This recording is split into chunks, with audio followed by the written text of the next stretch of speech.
Factores bióticos, la sinfonía de la vida. Adentrémonos en el mundo vibrante y complejo de los factores bióticos. Lejos de ser una mera lista de seres vivos, representan la dimensión orgánica y dinámica de la biosfera, un sistema de una complejidad asombrosa donde la información genética, la energía y la materia se intercambian en un baile perpetuo. La característica fundamental que define un factor biótico es la posición de la unidad básica de la vida, la célula, ya sea un organismo unicelular como una bacteria o un ser pluricelular como una ballena azul. Todos compartimos este fundamento celular, con su metabolismo interno, su capacidad de respuesta a estímulos y su mandato genético de reproducción. Para comprender la magnitud de esta red, debemos clasificarnos no solo por lo que son, sino por la función ecológica que desempeñan, un rol que ha sido perfeccionado por milenios de evolución y selección natural. En la base de toda pirámide trófica se encuentran los productores autótrofos. Estos son los alquimistas de la naturaleza, organismos que sintetizan su propia materia orgánica a partir de sustancias inorgánicas. Las plantas, las algas y fitoplancton y ciertas bacterias realizan la fotosíntesis, un proceso bioquímico milagroso que captura la energía fotónica del sol y la transforma en energía química, enlazando moléculas de dióxido de carbono y agua para crear glucosa, liberar oxígeno como subproducto.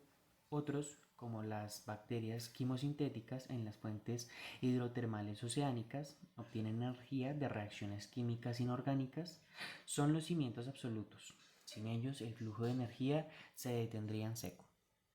El siguiente eslabón lo ocupan los consumidores heterótrofos, una categoría tremendamente diversa cuya existencia depende de la materia orgánica previamente elaborada por los autótrofos.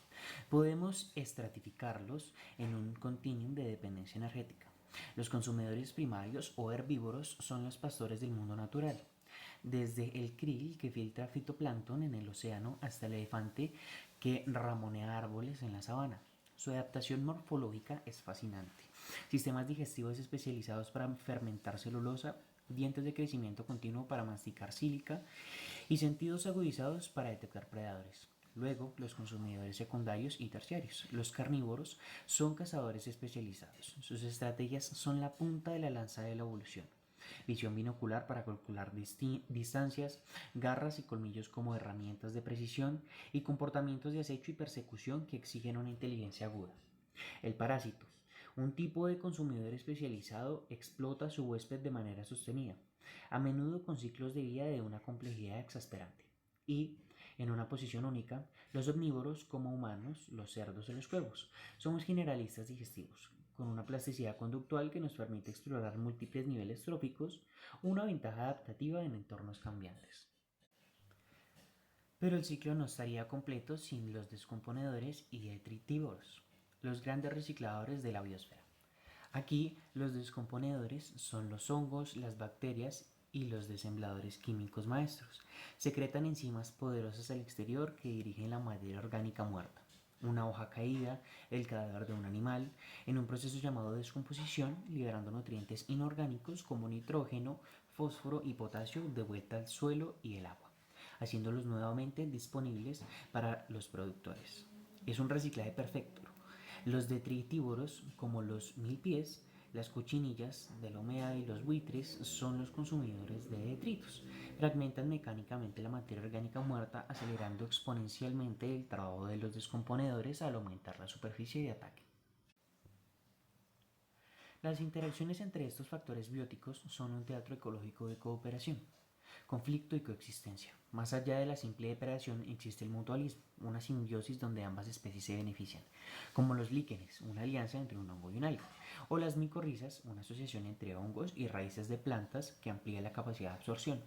La competencia es la lucha por recursos limitados como el espacio, la luz, el agua o el alimento, una fuerza que impulsa la especialización y la divergencia evolutiva. El comensalismo, donde una especie se beneficia y la otra no es afectada, como las rémoras que se adhieren a los tiburones, y el amensalismo, donde una especie es perjudicada y la otra no es afectada, como un árbol grande que con su sombra impide el crecimiento de plantas menores. Son también piezas clave en este puzzle.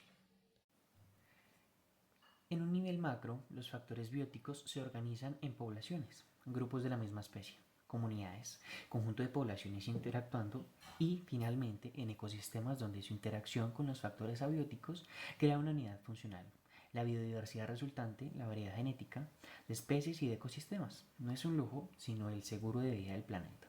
Es la que confiere resiliencia a los sistemas ecológicos, permitiéndoles resistir perturbaciones y mantener su funcionalidad.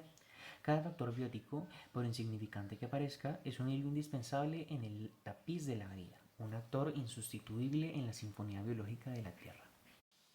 Factores abióticos, la arquitectura inanimada de la vida. Sumerjámonos ahora en el dominio de los factores abióticos, el andamiaje físico-químico sobre el cual se constituye y del cual depende irrevocablemente el mundo biótico. Son los elementos no vivos que constituyen el entorno y que actúan como filtros ambientales, determinando de manera fundamental la distribución, la abundancia, la morfología y la conducta de los seres vivos. Su influencia es tan profunda que ha esculpido la evolución misma.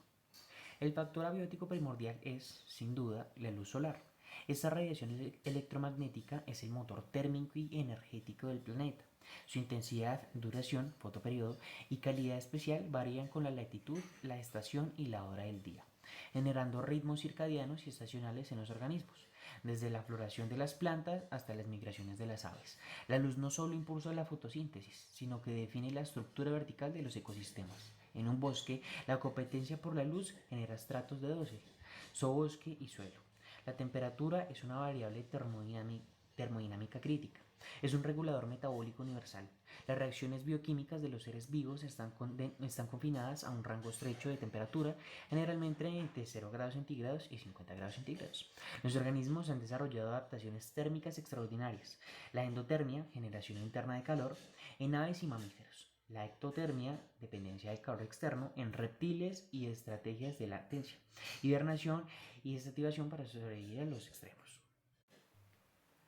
El agua es el solvente de la vida. Sus propiedades físico-químicas únicas, su alto calor específico, su capacidad de actuar como solvente polar, su densidad anómala, son las que hicieron posible la bioquímica terrestre. La disponibilidad del agua es el principal factor limitante para la productividad primaria a escala global. Los organismos han desarrollado sofisticadas adaptaciones para su conservación, riñones eficientes o para excretar el exceso. La salinidad o concretación de sales disueltas, especialmente en el cloruro de sodio, es un factor determinante en los ecosistemas acuáticos, separando drásticamente la fisiología de los organismos de agua dulce que enfrentan el desafío de la entrada osmótica de agua de los marinos que enfrentan la desecación osmótica.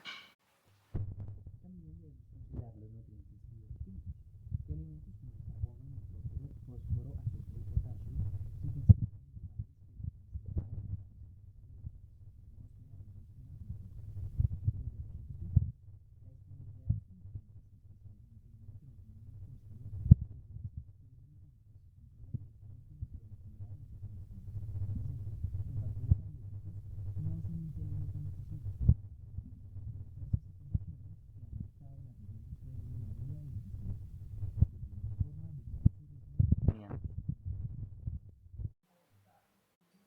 contaminación ambiental, la disrupción antropogénica de los sistemas naturales.